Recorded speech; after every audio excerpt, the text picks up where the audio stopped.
3-2 ہنا کی کزن رافیہ زیبا صبا آتی ہیں۔ السلام علیکم۔ وعلیکم السلام۔ میری پیاری بہنوں کا کیا حال ہے؟ الحمدللہ۔ علی کو مجھے دیجیے، مجھے آپ سے زیادہ میرا بھانجا پیارا ہے۔ ہاں یار، تم لوگ اب مجھے کہاں یاد کرو گے، میں تو اب پرائی ہو گئی نا۔ پرائی ہو یا نہیں یہ تو نہیں پتا، مگر ہاں غلام ضرور بن گئی ہو تم۔ نہیں کرنا غلامی ہے؟ اور نہیں تو کیا۔ اب میں نے تمہیں کہا تھا کہ ویکینڈ پر آؤ، تم نے منع کر دیا۔ کیا کہا تھا تم نے؟ عامر نے جلدی آنے کو کہا ہے، اسی لیے میں جلدی چلی جاؤں گی۔ یہ غلامی نہیں تو کیا ہے؟ لگتا ہے کہ شادی کے بعد اپنی کوئی مرضی ہی نہیں ہے۔ آپ نے لیجیے، بہت رو رہا ہے۔ تم نے ضرور اس کو چوٹی کاٹی ہوگی۔ میں نے کچھ نہیں کیا، بہت بدتمیز ہے یہ، میری گودی میں خالی روتا ہے۔ ارے اسے تو پسند نہیں آئی ہوگی۔ علی کا ڈائپر بہت دیر سے میں نے بدلا نہیں ہے نا، لگتا ہے اسی لیے رو رہا ہے۔ پہلے تو تم صرف شوہر کی غلام تھی، اب تو بیٹے کی بھی غلام بن گئی۔ علی کا چینج کر کے آتی ہوں ڈائپر، پھر تجھے جواب دوں گی۔ عالیہ بتاؤ تم کیسی ہو، اسکول کیسا چل رہا ہے؟ مت پوچھیے آپا، حجاب کو لے کر بہت ٹینشن ہے، صرف کچھ کلس کی وجہ ہے، اور یہ اسکول مینجمنٹ منع کر رہا ہے تو چھوڑ دو۔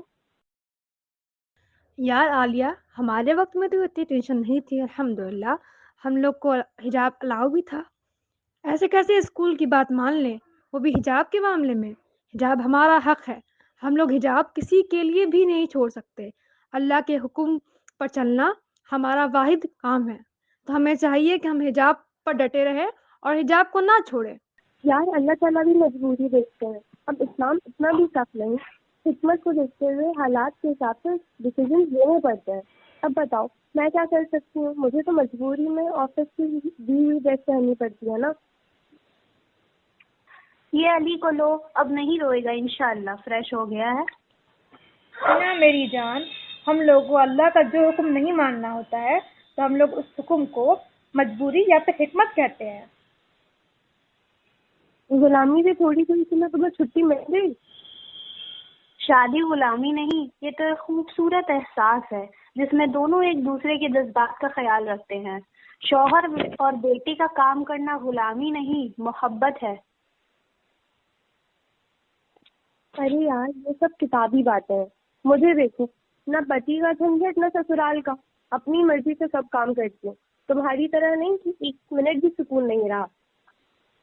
ایک بات بولوں، برا مت ماننا، تم بھی تو اپنے باس کی غلام ہو، آفس کے آرڈر کی غلام ہو۔ آفس تم اپنی مرضی کا ڈریس، اپنی مرضی کا حلیہ بنا کر جا نہیں سکتی۔ سارا دن یا تو آفس میں یا کمپیوٹر کے سامنے بیٹھنا پڑتا ہے، ویکینڈ کے علاوہ تم کہیں نہیں جا سکتی۔ ہر انسان کسی نہ کسی کا غلام ہوتا ہے۔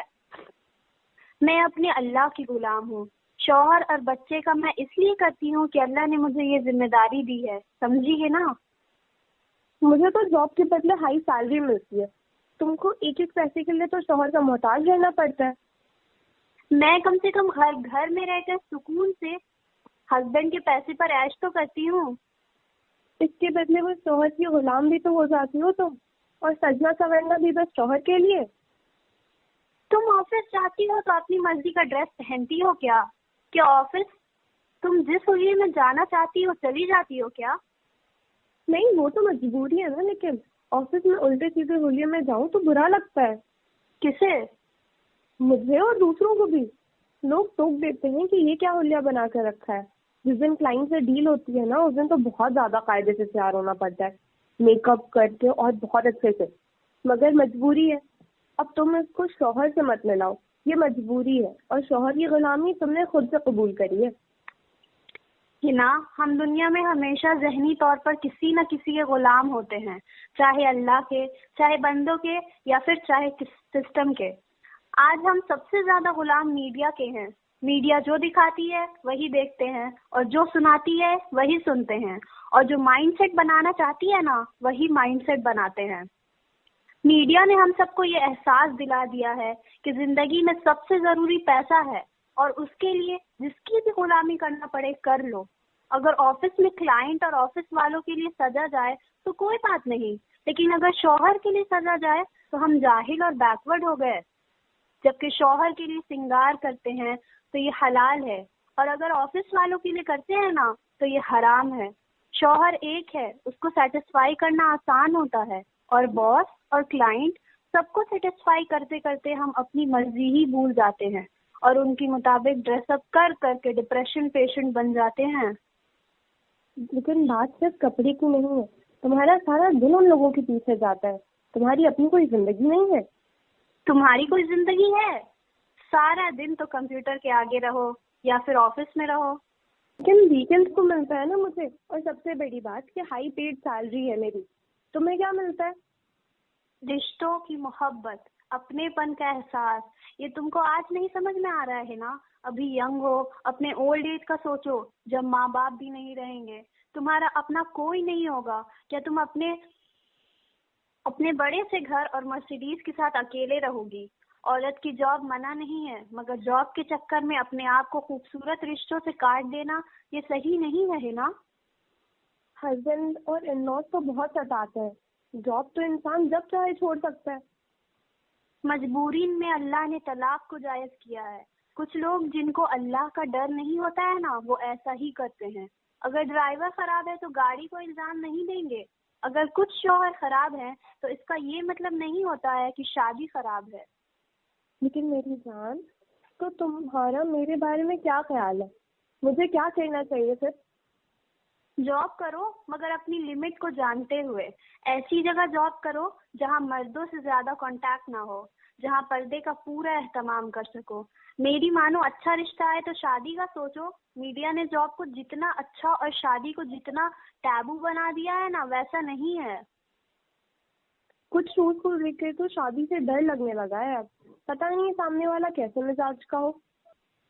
دیکھو، جب اپنے دماغ کا بلب آن کرو گی نا تو دوسروں کے دماغ سے نہیں سوچو گی۔ میڈیا کے مطابق اپنے بچوں کو پڑھاؤ تو بیکورڈ، دوسرے کے بچوں کو پڑھاؤ تو ماڈرن، اپنے شوہر اور گھر والوں کے لیے ٹیبل سجاؤ تو بیکورڈ، ہوٹل اور فلائٹ میں دوسروں کے لیے ٹیبل سجاؤ تو ماڈرن، اپنے بچوں اور شوہر کے لیے رات میں جاگو تو بیکورڈ، نائٹ ڈیوٹی کر کے دوسروں کی خدمت کرو تو ماڈرن، زیادہ بچے پیدا کرو تو بیکورڈ، اور کبھی ابارشن کراؤ جو کہ قتل ہے تو کوئی بات نہیں، یہ ماڈرنزم ہے۔ چھوٹی عمر میں شادی بیکورڈنس، اور چھوٹی عمر میں بوائے فرینڈ اور گرل فرینڈ ماڈرنس۔ ٹین ایج کے افیئرس کو میڈیا کتنا خوبصورت نام دے کر پروموٹ کرتا ہے، جیسے ویلنٹائن گفٹ ایٹسٹرا۔ باجی، ہم لوگوں کے اسکول میں 5th کلاس کے بچے ایک دوسرے کو ویلنٹائن گفٹ دیتے ہیں اور انسٹا پہ اسٹوری بھی ڈالتے ہیں۔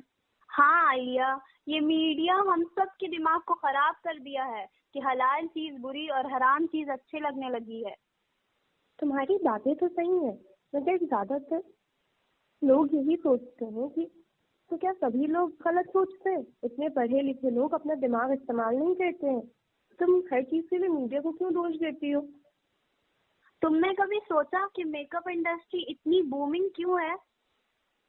جبکہ اکثر سننے میں آتا ہے کہ میک اپ اسکن کو ایسے خراب کرتا ہے، ویسے خراب کرتا ہے، اونلی ڈیو ٹو میڈیا۔ امی بتاتی ہیں کہ 1994 سے پہلے انڈیا میں زیادہ کاسمیٹکس وغیرہ کا رواج نہیں تھا۔ 1994 میں مس یونیورس اور مس ورلڈ انڈیا سے چنا گیا، اور میڈیا نے اس کو اچھا دکھا کر خوب پروموٹ کیا۔ اس کے بعد پورے ہندوستان کی لڑکیاں اس کو لگا کے ہم بھی مس یونیورس، ہم بھی مس ورلڈ بن سکتے ہیں۔ گلی گلی میں بیوٹی پارلر کھل گئے۔ اپنی عقل کھول کر رہو، صرف پیسہ کمانا اور پیسہ خرچ کرنے کی مشین مت بنو۔ میڈیا نے ہم لوگوں کو صرف کسٹمر بنا دیا ہے، کماؤ خرچ کرو تاکہ ان کی دکان چلتی رہے۔ اللہ نے ہم کو پیدا کیا ہے، اسے علم ہے کہ ہمارے لیے کون سا رول اچھا ہے اور کون سا نقصان دہ ہے۔ اگر ہم اللہ کی کتاب کو ہٹا کر اپنی عقل سے صحیح غلط کا فیصلہ کریں گے تو کبھی صحیح نہیں ہو سکتے ہیں، اور چاہے سب لوگ اس کو صحیح کہیں۔ تمہاری باتیں تو بہت ساری اچھی ہیں اور مجھے سوچنے پر بھی مجبور کیا ہے تم نے۔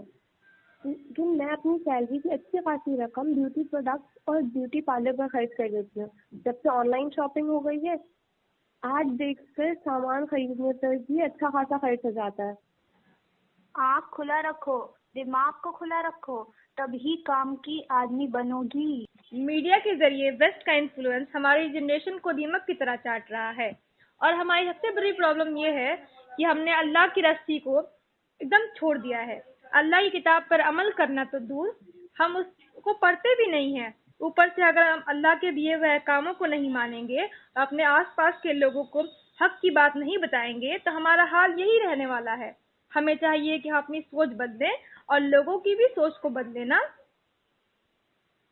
اب زیادہ اڑو مت، ہم اپنی سوچ ٹھیک کر لیں تو بہت ہے. ہم عورتیں ہیں، ہم کیا نہیں کر سکتے؟ اللہ نے مرد کے ہاتھ میں پریزنٹ اور ہمارے ہاتھ میں فیوچر دیا ہے نا.